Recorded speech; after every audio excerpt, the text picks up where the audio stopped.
Okay, everyone, we are in James chapter 5 now.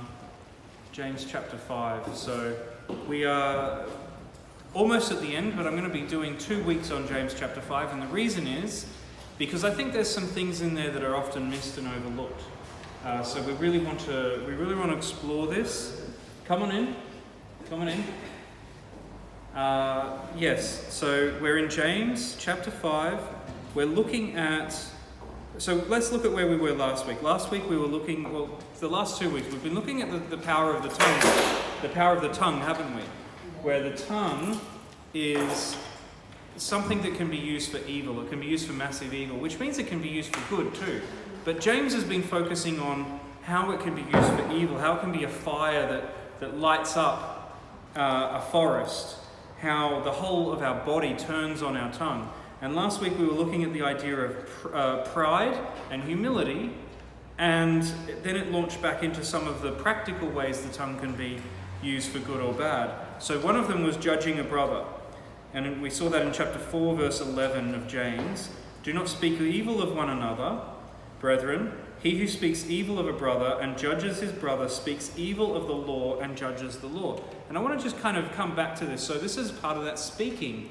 And so how is it that we're judging the law? Does anyone remember what I said about how when we're speaking evil of a brother, we're speaking evil of the law? How do those two, does anyone remember?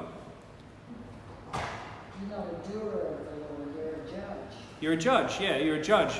And do any of us deserve to be a judge? Do any of us have the ability to be a judge? No. Do criminals get to judge? No, you're a criminal. You can't judge. You don't have the ability to judge.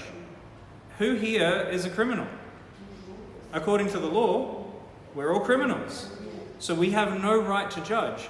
And so the whole idea of when you speak evil of a brother, and that's like insulting them, that's calling down their worth, saying you're not worth what God has stated that you're worth. What we're doing is we're actually speaking evil of the law, because it's the law that condemns us as well.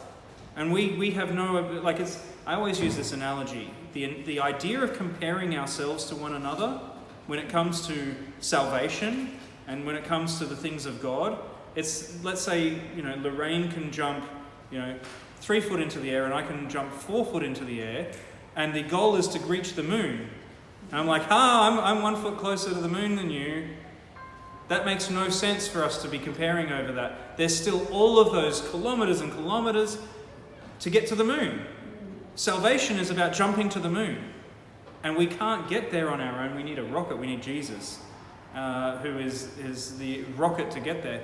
So for us to compare ourselves to one another, it's as useless as comparing ourselves over who can jump closer to the moon. Okay, yes, I might be able to jump a little bit higher than some of you. Some of you might be able to jump higher than me. It doesn't matter. There's still a vast distance that none of us can get there.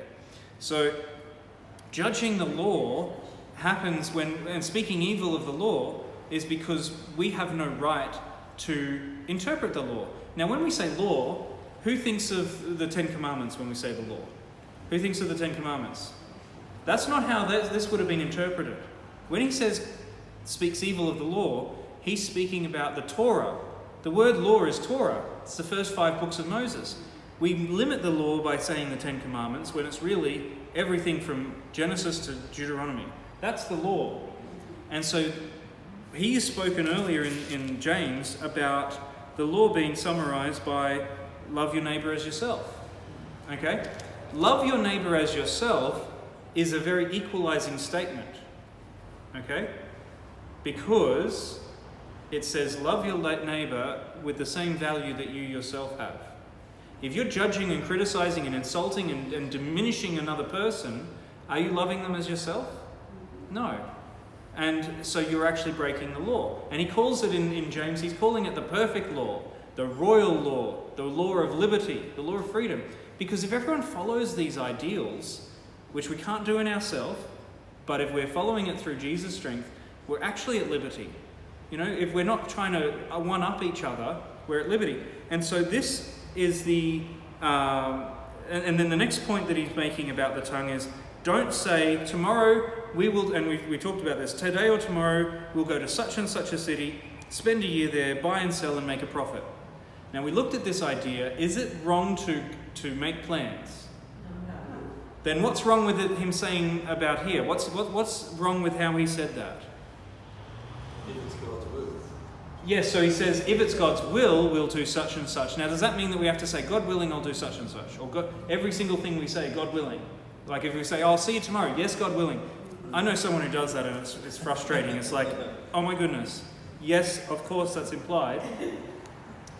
The point that he's making is not that we have to make this statement every single time we speak of future events. The point he's making is you need to make God, if all you're doing is saying God willing, but you're not actually putting God in the event that you're planning, then you're actually breaking this. So what you need to be doing is you need to be saying, God, I don't want to just go to this city or that city today or tomorrow and do business things to make myself a profit. Okay? Because if I'm making myself profit and that's all of my focus, I'm neglecting what? I'm neglecting the kingdom. He's saying that the kingdom is important. You need to be thinking of what God wills you to do, because God wills you to build the kingdom, not to build your own kingdom. Build the kingdom. And so we don't boast. All boasting is evil. Boasting is about what we want to do. If you read Isaiah chapter 14, when it's talking about Lucifer or Hillel ben Shakar, he was saying what? What's the word that he repeats over and over in there? I'm going to do this. I want to be higher than God. I. This whole chapter just started with the idea of being humble. Humility. God resists the proud. He opposes the proud.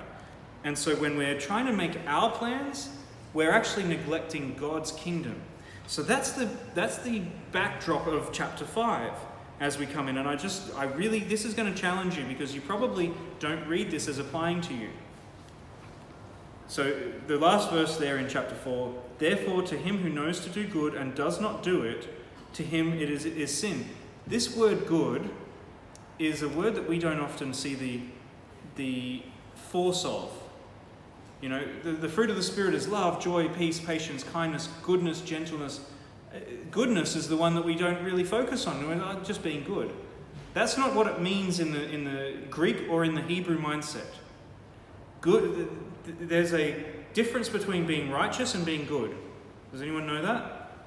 Because in Paul in Romans he says, no one's really going to die for a righteous man. Maybe for a good man someone might die. So he's actually drawing a contrast between good and righteous. Good is better than righteous. Jesus says, unless your righteousness exceeds that of the Pharisees, you're not going to get into heaven.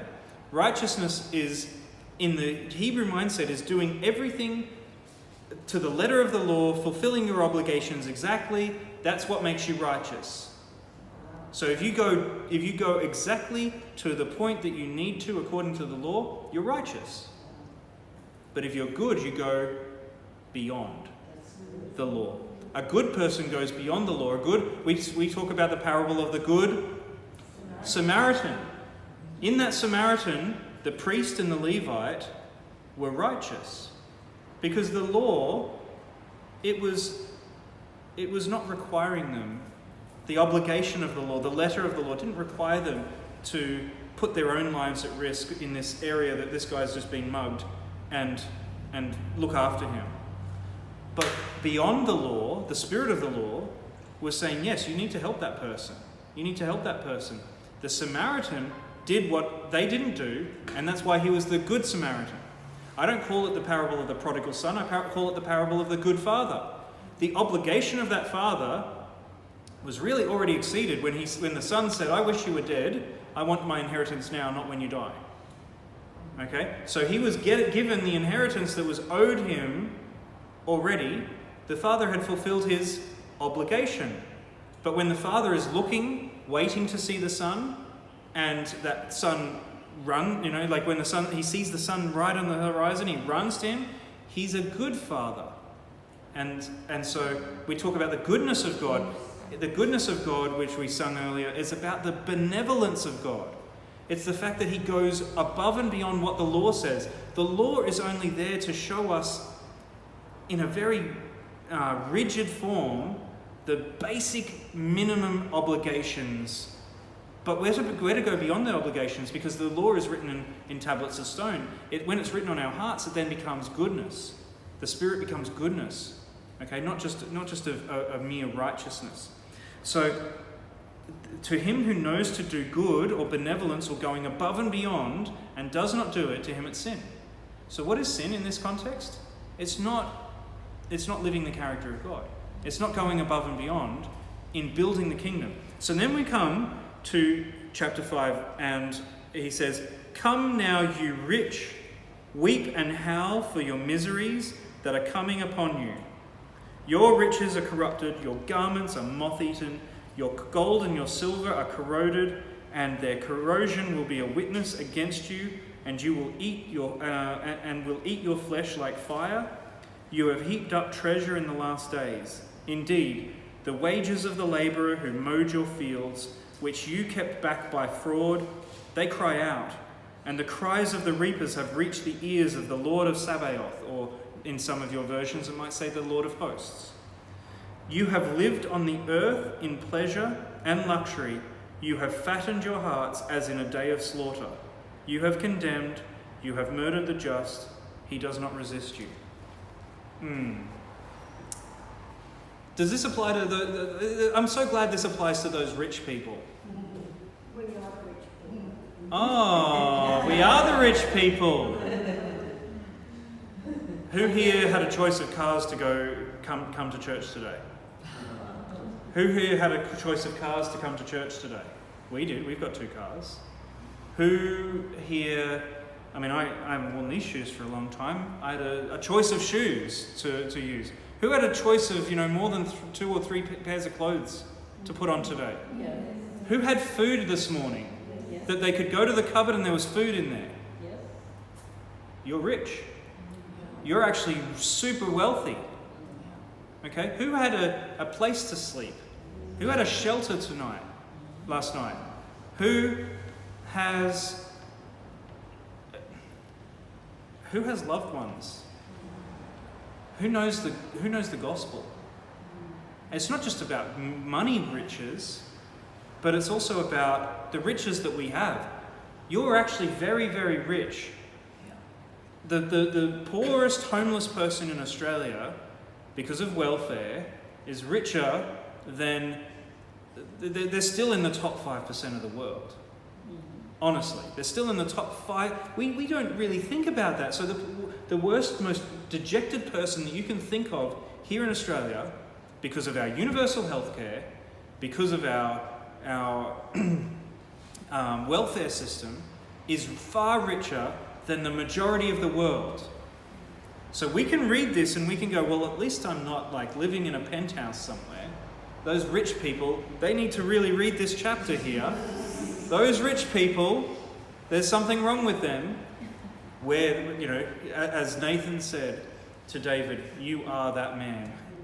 You are that man. This is about us. So let's read it again. "Come now, you rich, weep and howl for the miseries that are coming upon you." Now, can a rich person be saved? Did Jesus count rich people among his disciples? Who's a rich person who was a believer in Jesus?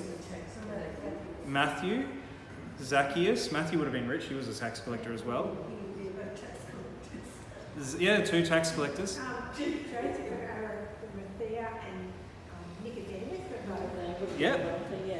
Yeah, they were the ones who came in and supported the early church in a big way after the death of Jesus and the resurrection of Jesus. So Joseph of Arimathea gave up his tomb, which no one had laid in, which means there was a new tomb, which means he'd purchased it for his family. And the way those tombs are, and I mentioned this when we were talking at Christmas, they would have been...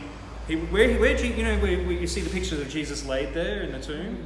He would have laid there until he kind of started to decompose, and then they would have put his bones and body into a box, and then would have put it in the wall of the tomb, kind of like a mausoleum sort of thing.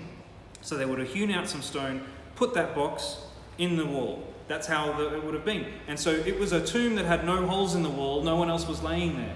So he wasn't going to lay there forever. It's not that they lay there forever and that tomb is done. No, that's like a place where it's kind of, they kind of rot a little bit. The stone's there so that you can't smell it. After a little while, 6 months, a year, you go in there, you take the body, you put the bones into a box, put the box into a thing. So this is a very wealthy person, Joseph of Arimathea, and Nicodemus was another one. Nicodemus was another wealthy person. He was on the Sanhedrin. And so you've got wealthy people who followed Jesus. Are there other wealthy people in the Bible who have come to follow God, who have been saved? Job. I know Job? he had a really hard time, but he was a very, very wealthy man. He went bankrupt and bounced back. God brought him back from it. Yeah, he We'll got actually lost. talk about him in a moment. Yeah. What else? Nebuchadnezzar. Nebuchadnezzar. Yeah. He actually was the king of the biggest empire at the time. Yeah. And Abraham was wealthy. So wealth isn't a problem. It's about making plans in the last passage wasn't a problem. It was about what you do with your plans, what your plans are putting towards. So think about wealth as not just being money, but also being our talents, also being the things that we can do with our time, also being the fact that you know the gospel in a way that others don't. Okay? Come now, you rich, in goods or in talents or in time or in knowledge. Weep and howl for the miseries that are coming upon you. We're all going to have miseries come upon us. Your riches are corrupted, your garments are moth-eaten, your gold and silver are corroded, and their corrosion will be a witness against you. How is the corrosion of wealth a witness against us? How is it a witness against us? We haven't used that wealth to help other people. Exactly. For the cause of God. Exactly. If you are storing up treasures, and that's what it's going to say in a moment, you've laid up treasure. If you've laid up the treasure, then it's going to just corrode. It's going to just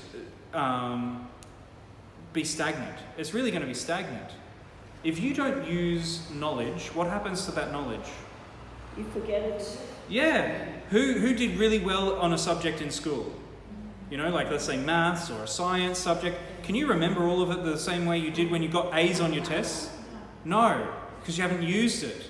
And if you don't use it, you lose it. And that's what's the same with wealth. So it doesn't matter about our wealth of our knowledge, wealth of our talents. If you don't use your muscles, what do? They atrophy. They just wither up. Yeah, they atrophy. Okay, so if you don't use your muscles, if you don't use your talents, if you don't use your mind, if you don't use your wealth, it's going to corrode. And so the corrosion is a witness that you haven't used it for what God has given it to you for. And he says, the wages of the labourers who mowed your fields, which you kept back by fraud, cry out. So who are the labourers? Who are the labourers? Well, the analogy is people that were working by the sweat of their brow, but were not getting properly paid. They weren't getting paid on time. So the way that we're seeing it here, he's using an analogy which is actually not literal necessarily for the people, because he's talking to people outside of the land of Israel. He's not talking to people who are in the land of Israel. This is the scattered Jewish Christians and some Gentile Christians, as we've seen. So he's talking about those who are out there, those who have been driven out. He is saying that you have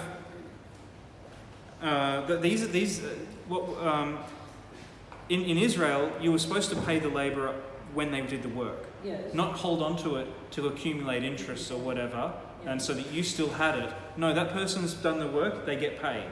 They get paid the same day. In the parable of the labourers, Yeah. they all get their denarius that day. Yes.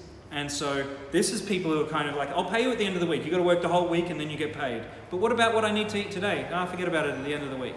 This is the sort of predatory employment practice that is being spoken of here. But the rich people were relying on the labourers to do all the work, and they weren't doing any of the work themselves. They'd forgotten what it was to be a labourer. Now, we could talk about how this could apply to offerings and tithe and all of those sort of things, but really, it's about, is your money going to the labouring? Are you yourselves doing labouring? Are you yourselves being, because it's talking about a harvest here.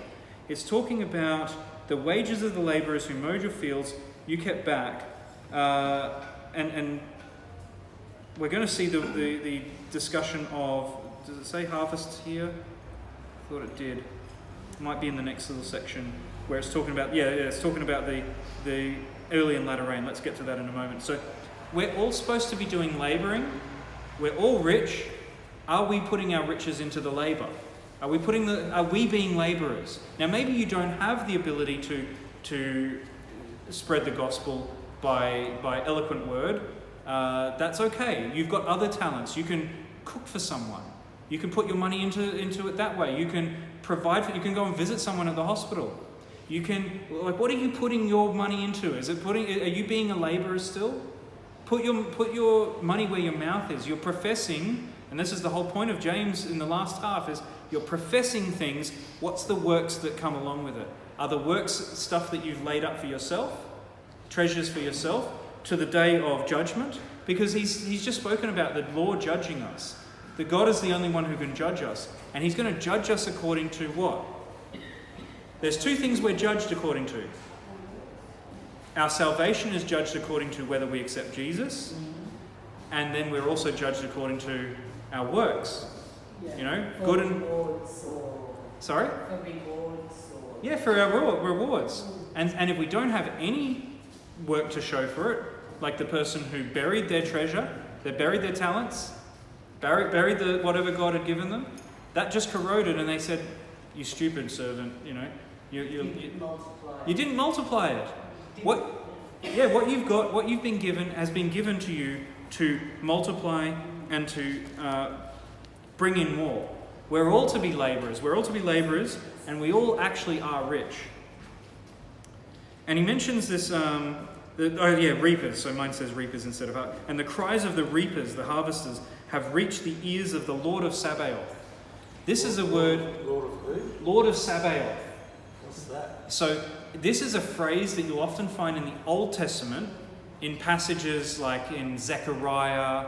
You'll find it's sometimes translated Lord of Hosts. Has anyone seen the phrase Lord of Hosts? Yeah. Or has anyone seen the King James that'll say Lord Sabaoth? Lord of Sabaoth? Lord of Sabaoth really just means Lord of armies. The Lord who commands armies is what you could say. So the cries of the harvesters who are saying, we want more harvesters. Didn't Jesus say, pray for more harvesters? Pray for more workers in the field? We shouldn't have to. There should be enough within our ranks. The problem is that we expect the pastor to do it, or we expect the elders to do it.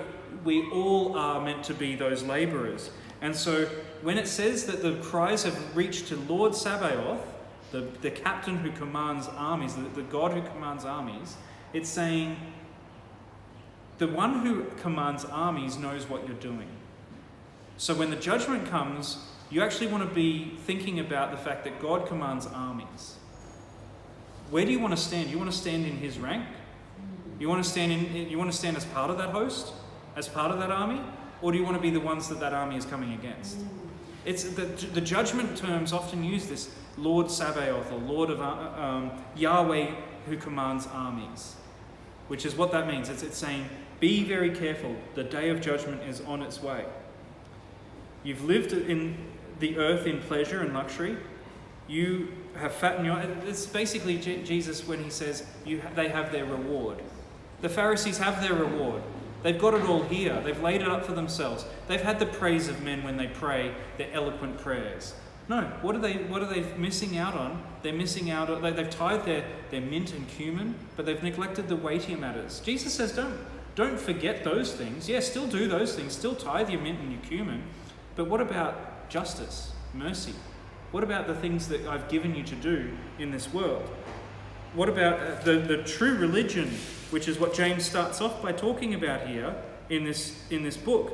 Pure and undefiled religion before God and the Father is this: to visit orphans and widows in their trouble and to keep oneself unspotted from the world. What has your religion been? Has it been a religion that has given you something here? Or is it a religion where you're building up something for there? where you're multiplying what you have here, not using it, not spending it, not consuming it, not corroding it, but multiplying it. That's the big question. And we're starting to see the book. Can you start to see all these themes coming together at the end of James? And he's got a very end time. Let's just look, we're going to be talking more about this next week. But let's have a preview of what's coming in chapter 5 from 7. We're going to read from 7 to 12.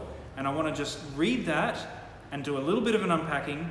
But we're going to be launching out of this next week. Because next week we're going to see the end time context of James and the ethics. James is very ethical. He's very moral. He's very interested in what you're doing in your daily life. But how does that apply to the end times? Let's read. Therefore be patient, brethren, until the coming of the Lord.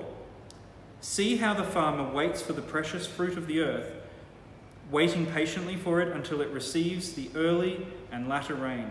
You also be patient. Establish your hearts, for the coming of the Lord is at hand. It's coming. Do not grumble against one another. This is repeating what he said in the last chapter, speaking evil. Do not grumble against one another, brethren, lest you be condemned. Behold, the judge is standing at the door. My brethren, take the prophets who spoke in the name of the Lord as an example of suffering and patience. Indeed, we count them blessed who endure. You have heard of the perseverance of Job and seen the end intended by the Lord, that the Lord is very compassionate and merciful. But above all, my brethren, do not swear either by heaven or by earth or with any other oath, but let your yes be yes and your no, no, lest you fall into judgment. So, very big context of judgment here, isn't there? And it starts off, he's bringing that farmer analogy, that agriculture analogy, and he's saying the farmer sets their whole life by what? They wait for what? For the fruit that comes because of the rains. They wait for the fruit. Can the farmer do anything to make the fruit happen quicker? If the fruit is going to fruit in spring, you can't make it fruit in summer. You can't do that. You could try and make a microclimate and all that sort of stuff, but it's very, very difficult. The whole point is you wait for the fruit. You do all the prep work, and you just wait. The fruit's going to come if it's going to come. If you've done all the prep work, it'll come. It's God that brings the fruit because he sends what? The rains. And he's got two types of rains, doesn't he? What are they? Former and latter. The former and latter. The early, the latter. The spring and the autumn. Okay? Now, actually, it's the autumn is the early and the spring is the late. Okay? Now, how this worked was around November. Late October, early November was what was known as the early rain. This would be when they were planting the harvest. They were planting the seeds that would grow into the next crop. And the early rain would come to kind of soften the soil, to germinate that seed. And the latter rain was this big rainy season in the spring, in February, March, that would bring that fruit to, bring that crop to fruition. Okay, bring it to the full readiness for harvest. The Bible uses the idea of the early and latter rain in a bit of a prophetic way. Let's go to Joel chapter 2. Go to Joel chapter 2. Keep your finger there in James. We're going to go back. It's in the Old Testament. It's towards the end of the Old Testament. Daniel. After Daniel, we have Hosea. Joel is after Hosea. Hosea, Joel. And we see this, and this is a prophecy that is about what? Joel chapter 2, if I say Joel chapter 2, does anyone know what comes to mind when Joel chapter 2 is mentioned? It's the prophecy that was used for Pentecost. At Pentecost, when they're preaching in the Spirit and there's speaking in different tongues, Peter says, this day, this prophecy has been fulfilled in your midst. And this was where it says the Lord will pour out the Spirit on your sons and your daughters, and that your daughters shall prophesy. But go a few verses earlier in verse 23, which chapter 2 of Joel. Joel chapter 2, okay, this is the prophecy of the Pentecost, the outpouring of the Spirit at Pentecost. John chapter 23. In chapter 2, verse 23. Be glad then, you children of Zion, and rejoice in the Lord your God, for he has given you the former rain faithfully. He will cause the rain to come down for you, the former rain and the latter rain in the first month. Okay? So he's saying that in what God has done is God is going to give us the former rain, which starts the growth of the crop. Now, what is the crop? It's his church. And the former rain, which was, Peter says that this chapter was fulfilled when? At Pentecost. The early rain fell at Pentecost. The early rain, what fell at Pentecost? The Holy Spirit. And that's only supposed to be the little bit. It's like a bit of a drizzle that's a constant one, but the latter rain is where the outpouring really happens. So if Pentecost is when the early rain happens, when's the latter rain happen? In the latter days. In the latter days when the judgment is coming. And so are we expecting the latter rain coming? Should we not be expecting more power coming in the very near future than came at Pentecost? Because it's to grow everything up to. So all that we talked in the first session, Janine, about you've talked about people who you've shared Jesus to, and then it's like there's a frustration happens. A frustration happens, and they're distracted. Well, there's going to come a rain that's going to water those seeds. We just have to pray for that to happen. But there's a catch, and we'll talk about that next week. Okay? Next week, there's actually something that I never noticed until a few years ago, and so I'm going to keep you on the hook there. So you've got to come. You've got to come to next week's to find out what that catch is. So it says, pray. So you wait patiently for it until it receives the early and latter rain. You also be patient. Now that word patience is not a very common word these days. Okay? It's hard to be patient when everything is at your fingertips, when there's always something happening. You can just go to social media and scroll through. You can go to the news alerts pop up all the time. We used to talk about a weekly news cycle. Something would happen, they'd talk about it for a week, and that would be the thing that dominated that week. We have a 24-hour news cycle, and I think it's even less than that. Something can happen, and it pushes imagine the things that have been happening over the last little while. Who remembers the invasion of Ukraine anymore? So much else has happened. It's still going on. Who remembers COVID? They hardly remember that. Now it's monkeypox, or that was last week. There's always something happening, and so patience is hard to have these days because everything's at your fingertips. We don't have to wait for a letter anymore. We get it all emailed, don't we? Pen pals. I remember what was to still have a pen pal. Now you just email someone, flick it off in a text message. They've got it right there.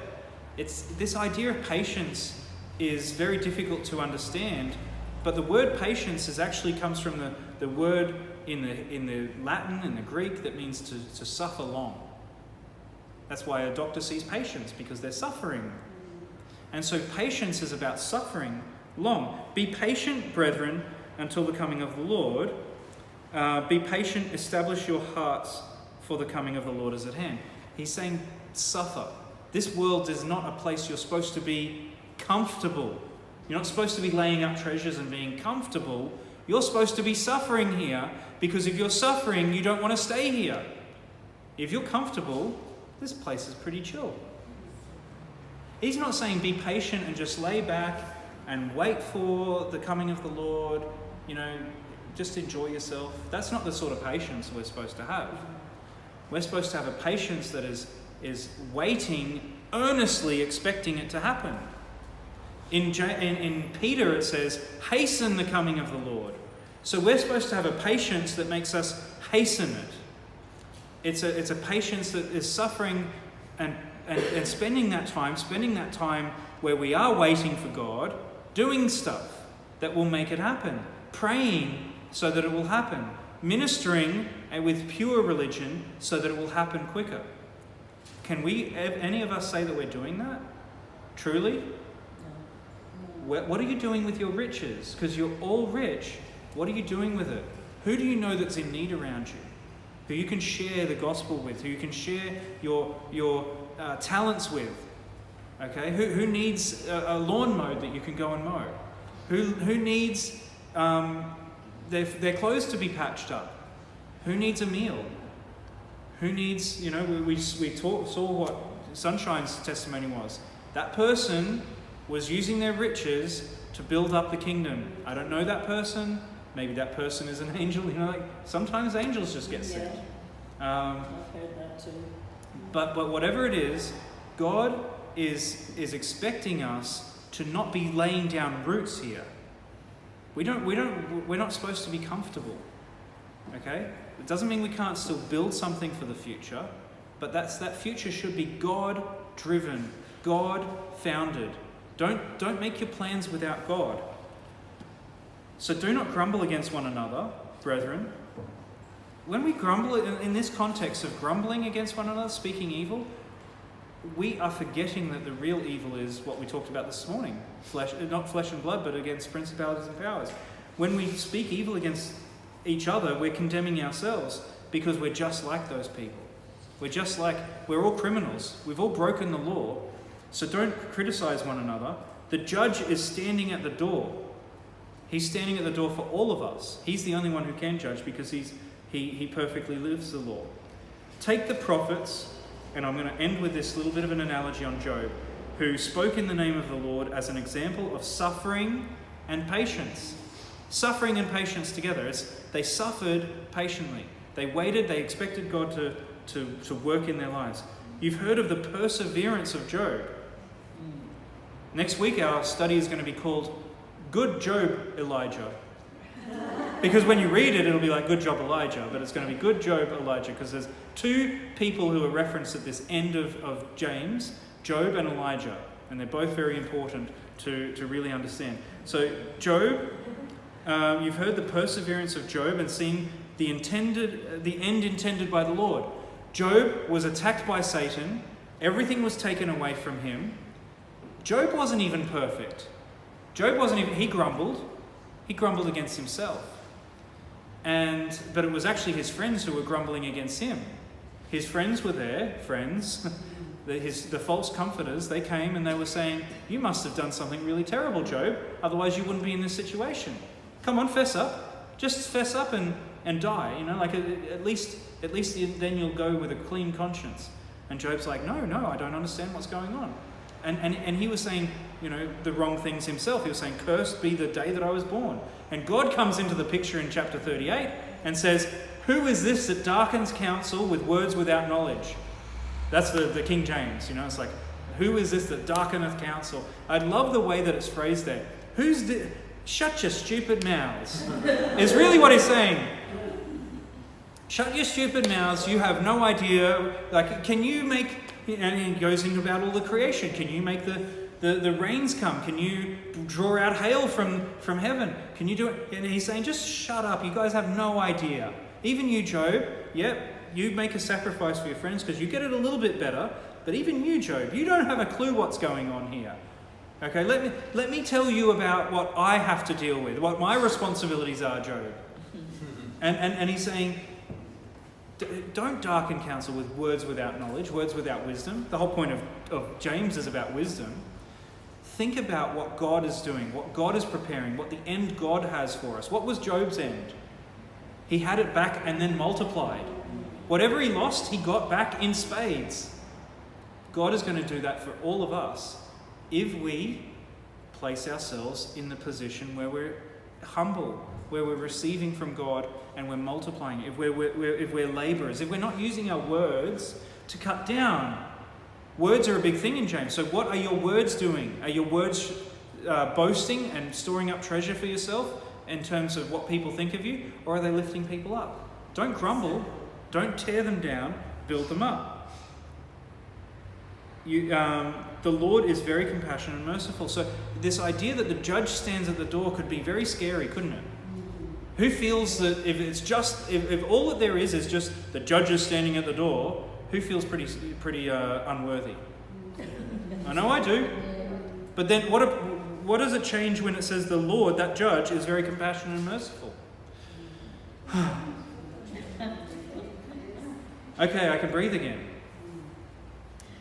Okay, we'll leave it there because I want to get into the rest of it next week, and we'll re-pick up this idea of Job and what he means and what this idea of the rains. But think about it. I want to see what you guys have. Looking at the last 8 verses there, I think it is 8 verses of James. Have a look at this over the week and see what you can get and see how you can apply this to the last days. There's some really big things in there, and they have to do with how we live in the last days, expecting and waiting patiently and suffering patiently for the coming of Jesus, because that's where we're headed. Any questions, any thoughts on what we've read? It's pretty challenging when you apply it to you as the rich people.